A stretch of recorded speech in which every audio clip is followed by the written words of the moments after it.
Certo, gente? Todo mundo entendeu o atraso de linguagem? Vamos para o outro agora, né? São as afasias infantis. A afasia se caracteriza-se por uma perda da linguagem consecutiva a uma lesão adquirida no cérebro. Em geral, só se fala em afasia propriamente dita quando a lesão ocorre após a idade da aquisição inicial da linguagem, ou seja, após os 2 anos de idade. Uma criança ela não nasce afásica, certo?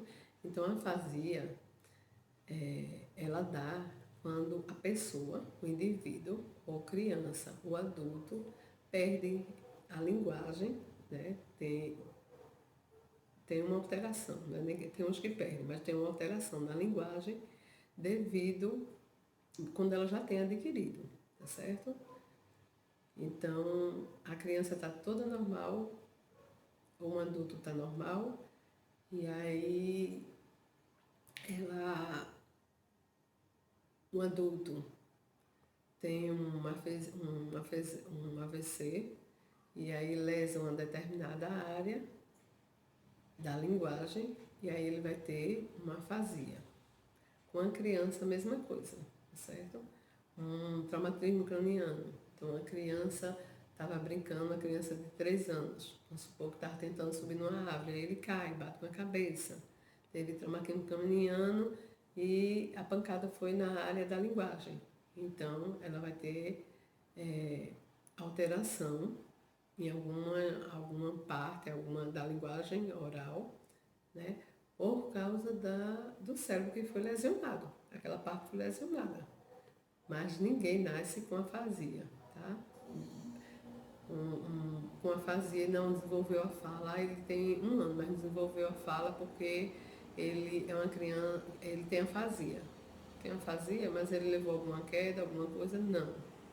Por isso que a afasia infantil em criança só é considerada afasia depois de 2 anos, quer dizer, depois que ele já tem uma certa linguagem oral, ok? As causas da afasia. Na criança, algumas das principais causas de afasia são tumores, né?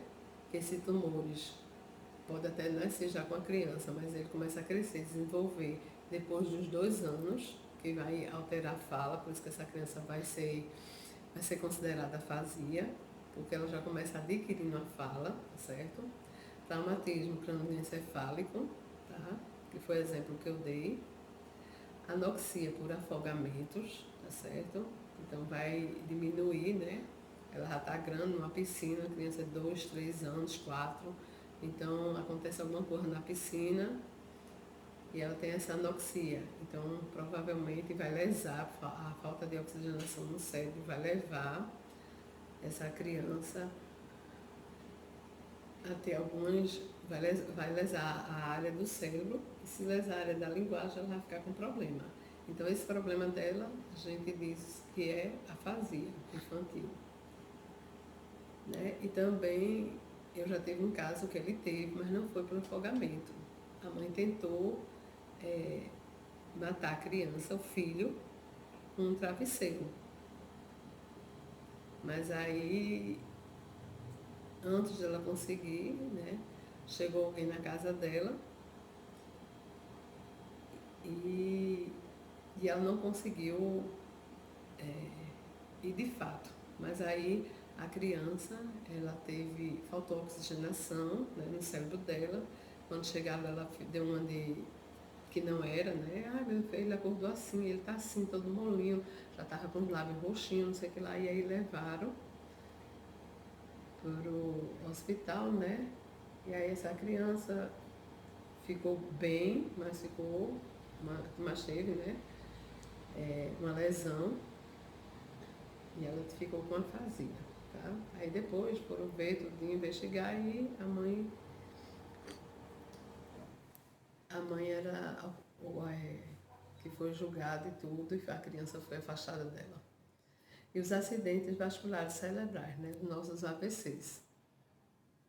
Que muita gente, criança com AVC, mas tem criança com AVC, tá? É mais raro, mas a gente encontra.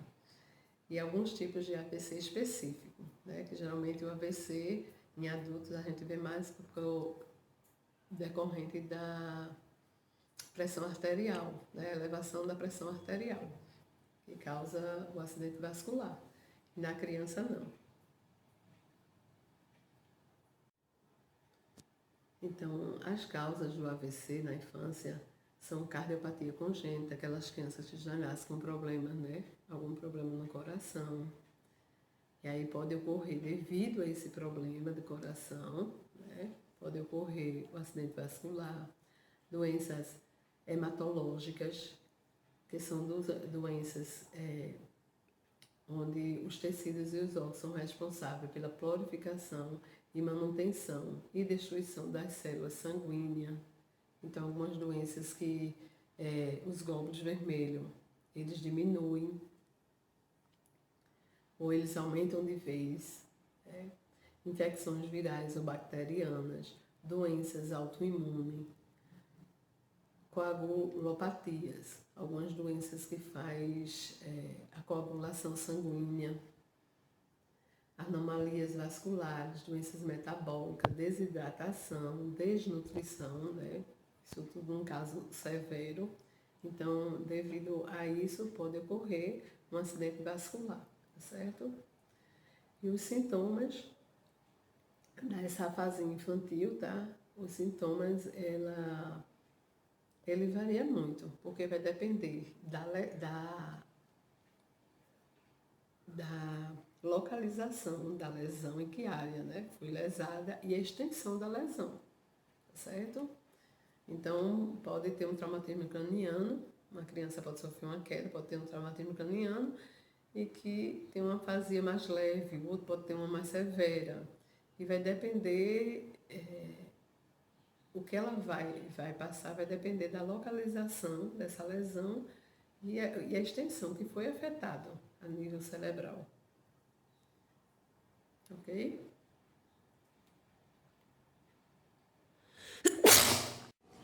Então, a classificação dessas afasias. As afasias na infância, a classificação dela é diferente da do adulto, certo? Elas são divididas apenas em afasia emissiva ou expressiva e a afasia receptiva ou compreensiva. Nas emissivas, o maior comprometimento ocorre na capacidade que a criança tem de se expressar. Então, de emitir o que quer, né? Da linguagem dele oral, de falar, de emitir.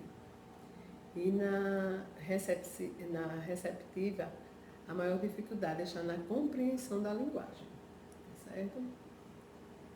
A maior prevalência das afasias na infância é a do tipo emissiva. Podemos, em alguns casos mais graves, ocorrer até mesmo mutismo, que é o mutismo, é um período, né, onde a criança passa sem conseguir realmente falar nada, certo? Período prolongado. Isso pode ir de 15 dias, um mês, tá certo? Então seria o mutismo.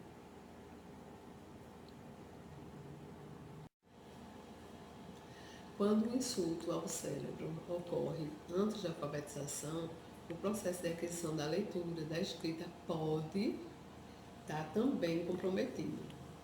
Isso a ser notado na época em que essas habilidades serão requisitadas e aprendidas, né? Então, quando a criança começar, ela não está ainda em um período escolar, só vão ser descobertas quando ela entrar, né, para a escola, que aí começar a trabalhar e aí vai ver que ela tem uma dificuldade.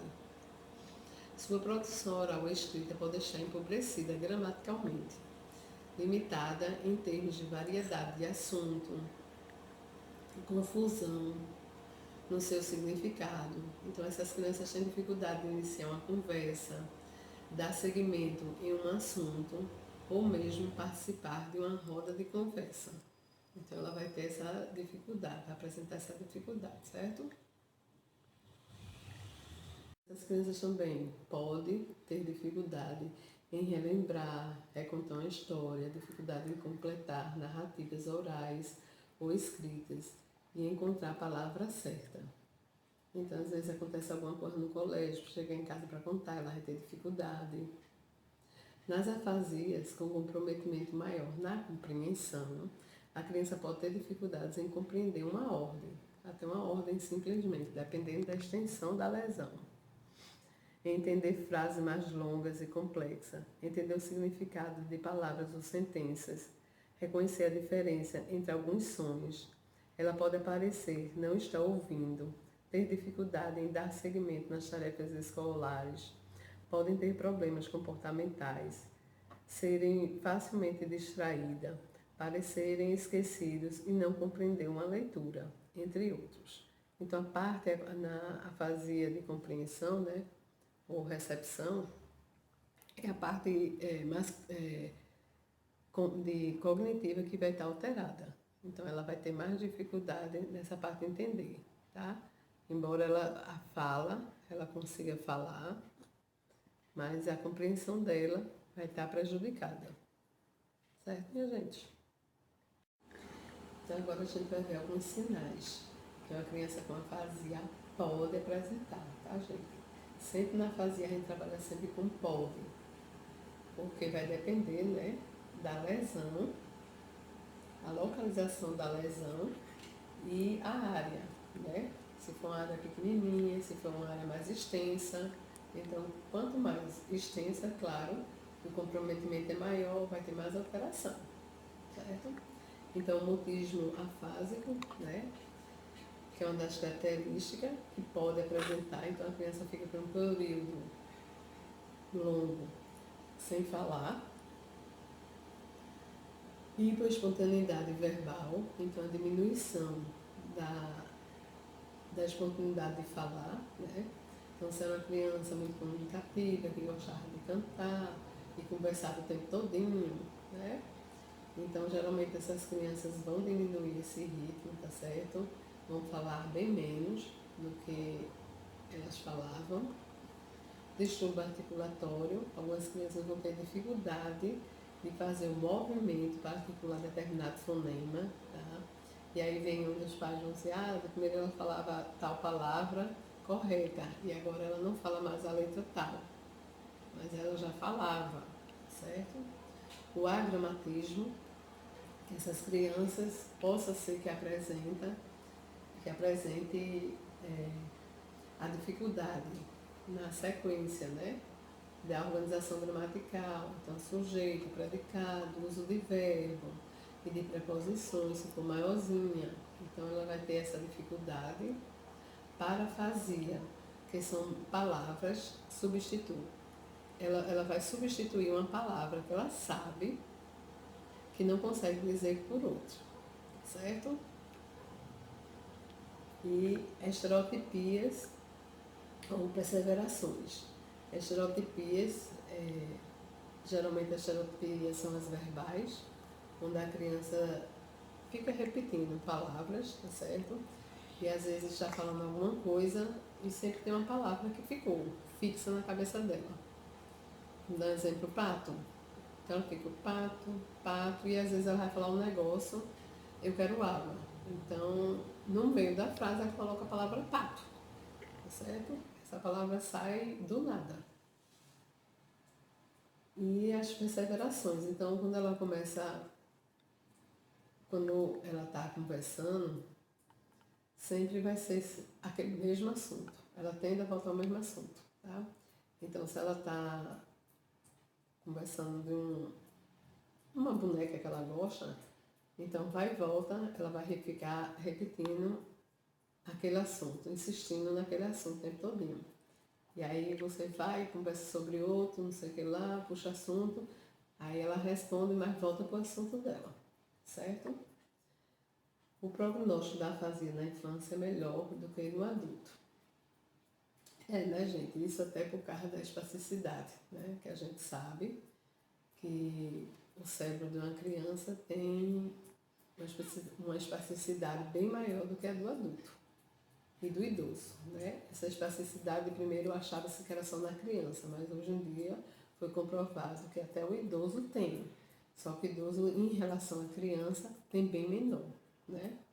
O cérebro da gente tem uma máquina de evolução o tempo todo, ela está ali trabalhando, está aprendendo mais coisas. Agora, em criança, isso é mais fácil esse processo.